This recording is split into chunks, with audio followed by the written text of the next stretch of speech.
Assalamualaikum warahmatullahi wabarakatuh. Nah, kenalkan teman-teman, nama saya Delvika Angelia, dipanggil Vika.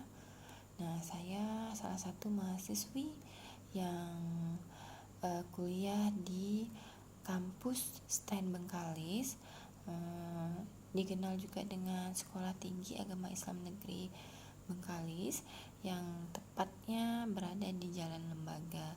Nah, saya mahasiswi semester 5, di mana semester 5 ini saya diwajibkan mengambil mata kuliah metodologi penelitian. Nah, di dalam mata kuliah metode penelitian ini, pada saat ini saya mendapat tugas untuk membuat skripsi, di mana dimulai dari judul yang telah di-ACC dari PA.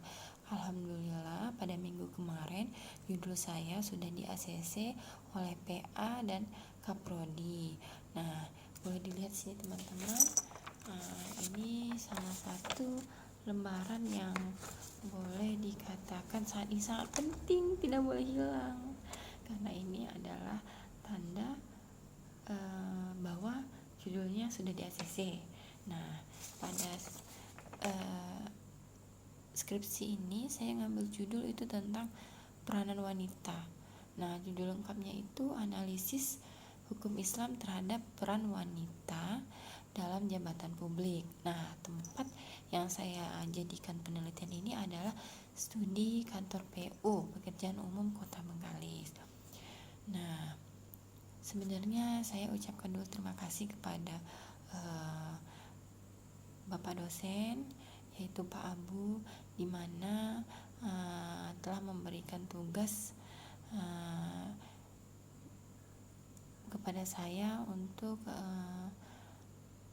salah satunya membuat video atas kendala-kendala apa aja yang saya dapati selama saya menyusun skripsi ini.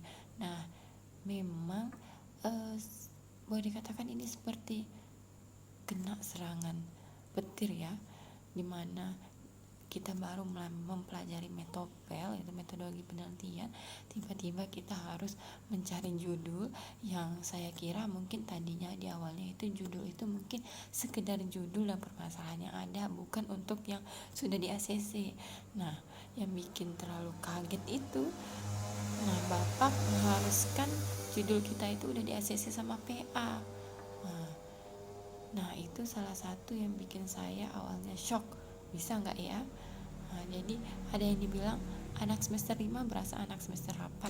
Ya, kita ambil hikmahnya lah, mudah-mudahan, amin, dengan dari semester 5 bisa langsung nanti kan tinggal melanjutkan bab 4 dan bab 5. Nah, di dalam skripsi saya ini tadi, dengan judul yang setelah saya sebutkan ini tadi, saya ini baru sampai pada bab 1.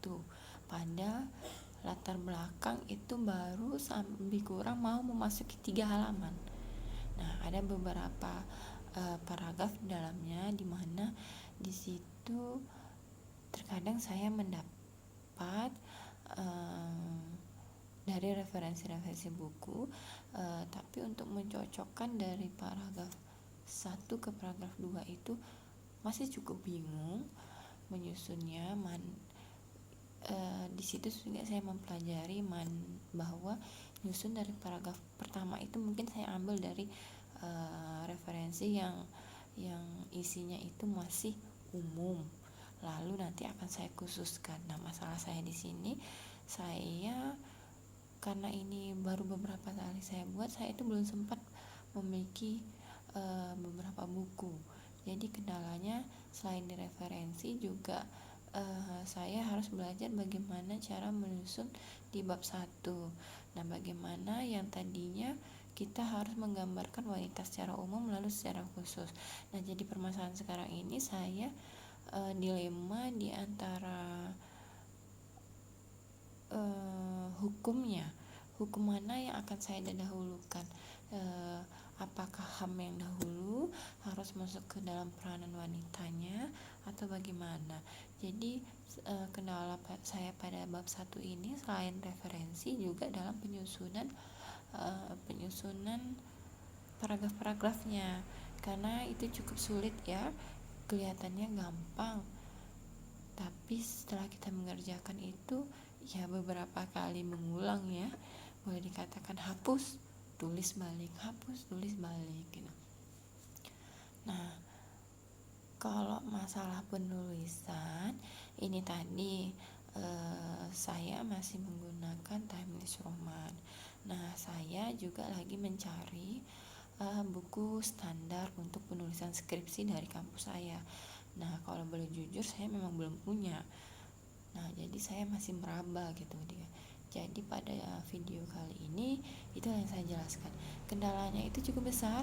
Selain di buku referensi, sementara ini saya mencari referensinya masih di beberapa buku atau masih juga menggunakan bantuan Google Scholar atau Google Books yang secara online. Tapi tetap aja kalau kita nyarinya di online tetap sebuah itu tidak akan menemukan yang komplit kan, tapi ya alhamdulillah masih bisa sedikit membantu.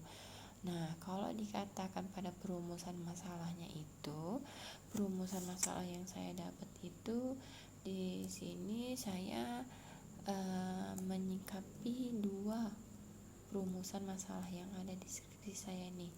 Nah, kalau yang pertama itu bagaimana peranan perempuan dalam jabatan publik itu sendiri di kantor ya PUPR yang saya jadikan tempat penelitiannya.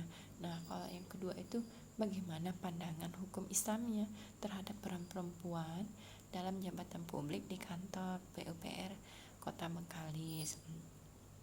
Nah, jadi saya baru sampai situ teman-teman, dan saya juga masih bingung hukum mana yang saya akan pakai dahulu di latar belakang. Memang ada beberapa undang-undang yang mendukung dengan skripsi yang saya bikin ini. Nah, jadi mungkin di video ini cukup sampai sini penjelasannya dahulu. Di video berikutnya mudah-mudahan insyaallah saya sudah bisa melanjutkan di bab 2-nya. Mohon doanya ya kawan-kawan, karena mungkin saya boleh dikatakan tidak bisa terlalu fokus untuk menyusun skripsi ini karena keterbatasan waktu yang ada, dengan mungkin juga dengan waktu yang begitu boleh dikatakan mungkin menurut orang lain lama, tapi bagi saya waktu lebih kurang 1 bulan itu waktu yang paling rasanya singkat. Jadi mungkin dengan waktu yang sebegitu saya harapkan saya bisa membuat semaksimal dan semampu saya. Sekian, terima kasih. Assalamualaikum warahmatullahi wabarakatuh.